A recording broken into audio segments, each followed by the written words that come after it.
بسم اللہ الرحمن الرحیم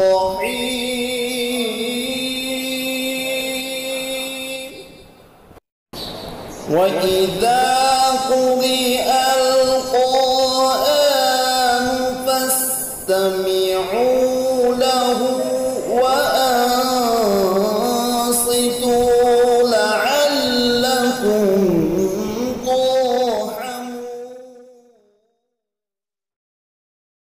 من الشيطان الرجيم بسم الله الرحمن الرحيم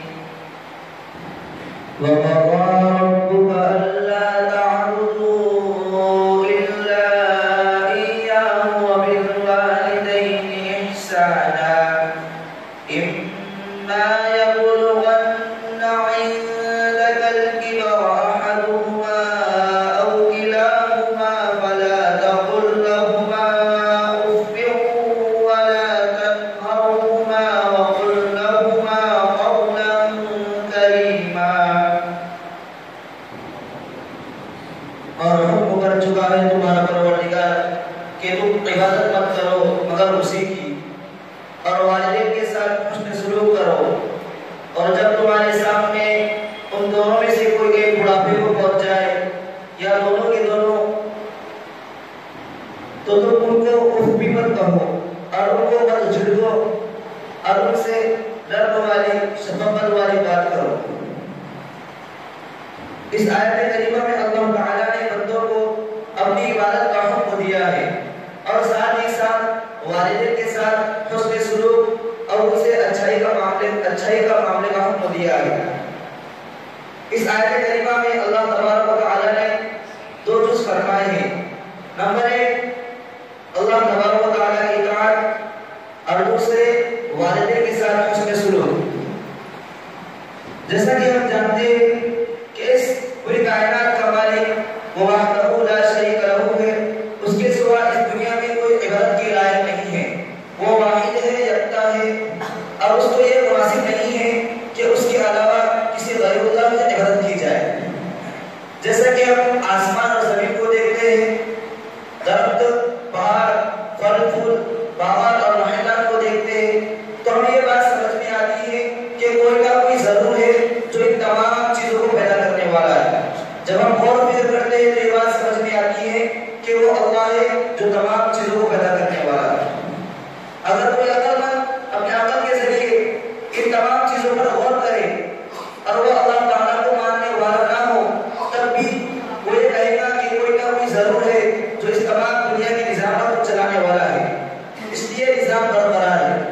اور وہ لوگ جو اللہ کو چھوڑ کر غیر اللہ کی عبادت کرتے ہیں اور دیوی دیوتاؤں کو پوجتے ہیں، وہ نہ ان کو نقصان پہنچا سکتے ہیں اور نہ نفع پہنچا سکتے ہیں، اور نہ ہی وہ خود اپنے آپ کو مکھیوں سے بچا سکتے ہیں.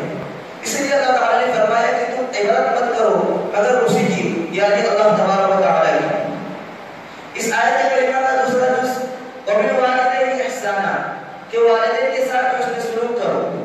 اللہ تبارک و تعالیٰ نے والدین سے اچھی بات کرنے اور ان کے ساتھ حسن سلوک کو اپنی اطاعت کے ساتھ واجب قرار دیا ہے.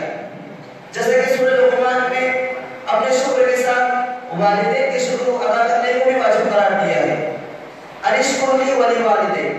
اس سے معلوم چلتا ہے کہ اللہ تعالیٰ کی اطاعت کے ساتھ ساتھ والدین کی اطاعت بھی ضروری ہے. حوالہ تفسیر فیض امام ہے. بخاری شریف کی حدیث میں ہے کہ ایک شخص رسول اللہ صلی اللہ علیہ وسلم کی خدمت میں حاضر ہوا اور عرض کیا، یا رسول اللہ کہ اللہ کے نزدیک کون سا عمل زیادہ محبوب ہے؟ تو آپ صلی اللہ علیہ وسلم نے ارشاد فرمایا، الصلاۃ فی وقتها.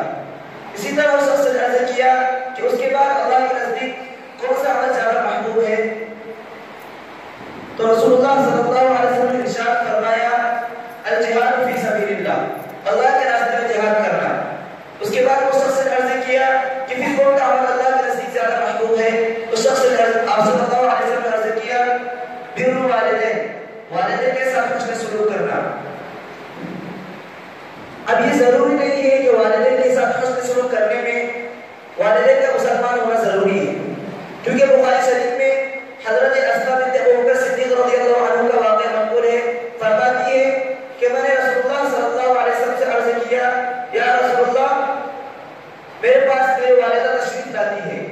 حال میں کہ وہ مشرکہ ہے تو میں ان کے ساتھ کس طرح کا برتاؤ کروں؟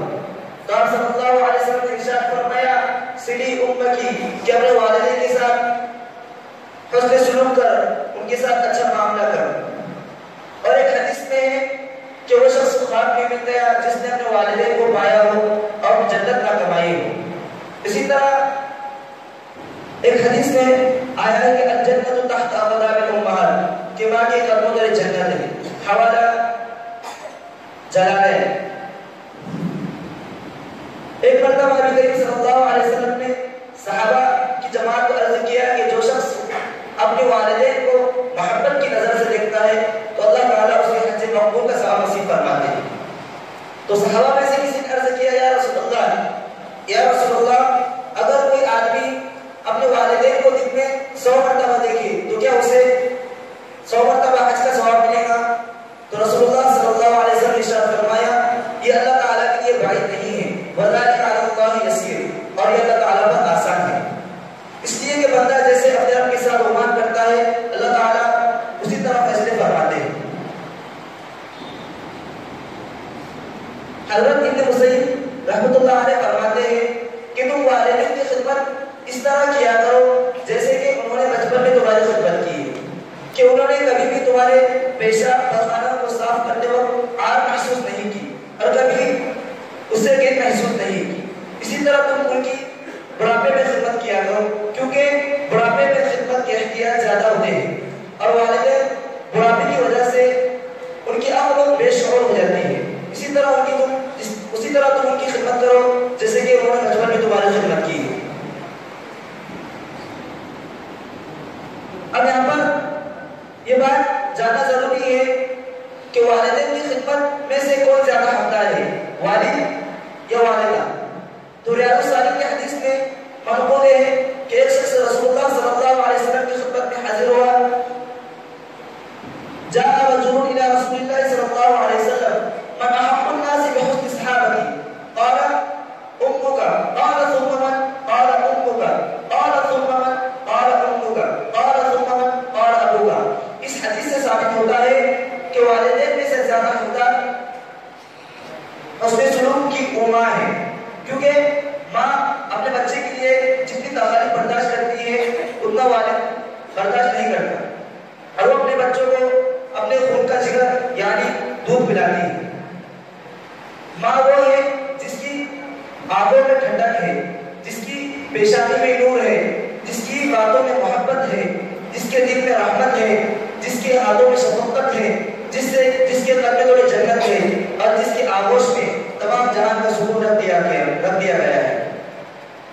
اے زیا ماں باپ کی سائے کی نامدری مت کر، اے زیا ماں باپ کی سائے کی نامدری مت کر، دھوپ گاتی کی بہت جب یہ شدت کٹ جائے گا۔